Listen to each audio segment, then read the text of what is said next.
Hi friends, நாம் இப்போ இந்த வீடியோவில் எதை பற்றி பார்க்க போகிறோம் அப்படின்னா, தற்போது இந்தியாவுக்கும் இங்கிலாந்துக்கும் இடையே நடக்கக்கூடிய இரண்டாவது T20 போட்டியில் இந்திய அணியை இந்த ஒரு வியூகத்தை வச்சு நாங்கள் கண்டிப்பாக வீழ்த்துவோம். எங்களுடைய அதிரடி ஆட்டத்தை பார்த்து இந்திய அணி கண்டிப்பாக மிரண்டு போவாங்க.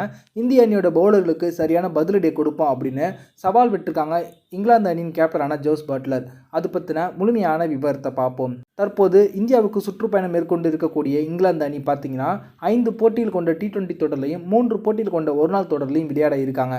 தற்போது முதல் T20 போட்டி முடிஞ்சிருக்கு. இந்த T20 போட்டி துவங்குவதற்கு முன்பாக அந்த அணியின் கேப்டனான ஜோஸ் பட்லர் செய்தியாளர்கள் சந்திப்பில் கலந்து கொண்டு பேசும்போது என்ன சொல்லியிருந்தாங்க அப்படின்னா, ஐபிஎல்லில் நாங்கள் நீண்ட வருடமாக விளையாடி கொண்டிருப்பது எங்களுக்கு இந்திய மண்ணில் எந்த ஒரு பதற்றமும் இல்லாமல் விளையாடுவதற்கு ரொம்பவே உதவியாக இருக்குது. அதன் காரணத்தினால இந்திய பவுலர்களை எதிர்கொள்வது எங்களுக்கு பெரிய அளவில் சிரமம் கிடையாது. வலுவான இந்திய அணியை அவங்களுடைய சொந்த மண்ணில் வீழ்த்தி இந்த தொடரை கைப்பற்றுவோம் அப்படின்னும், எங்களுடைய பேட்ஸ்மேன்கள் அதிரடியாக விளையாண்டு ரன்களை குவிப்பதற்கு தயாராக இருக்காங்க அப்படின்னு சொல்லியிருந்தாங்க. ஆனால் முதல் T20 போட்டியில் அவங்க சொன்னதற்கு நேர்மாறாக நடந்தது. ஏன் அப்படின்னா, இந்த போட்டியில் இந்திய பவுலர்கள் ஒவ்வொருவருமே இங்கிலாந்து பேட்ஸ்மேன்கள் மீது தொடர்ந்து ப்ரெஷரை போட அவங்க இந்தியாவுடைய பந்து வீச்சை சமாளிக்க முடியாமல் சொற்ப ரன்களில் ஆட்டம் இழந்துட்டாங்க. ஆனால் ஜோஸ் பட்லர் மட்டும் அதிரடியாக விளையாடி 68 ரன்களை குவிச்சாங்க. கடைசியாக அவருடைய விக்கெட்டையும் வருண் சக்கரவர்த்தி அவர்கள் வீழ்த்திட்டாங்க.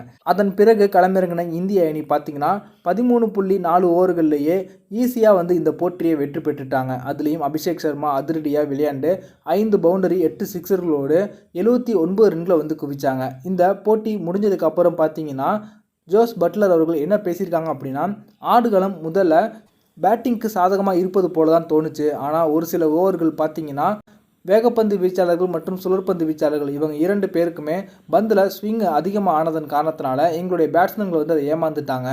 சிறிது நேரம் தாக்கு பிடித்து பேட்ஸ்மேன் செட்டில் ஆகிட்டாங்க அப்படின்னா அதற்கு பிறகு ஆடுகளம் முழுக்க பேட்டிங்க்கு சாதகமாக மாறுச்சு. ஆனால் எந்த பேட்ஸ்மேனும் அதை எங்கள் அணியில் சரியாக பயன்படுத்தி கொள்ளலை.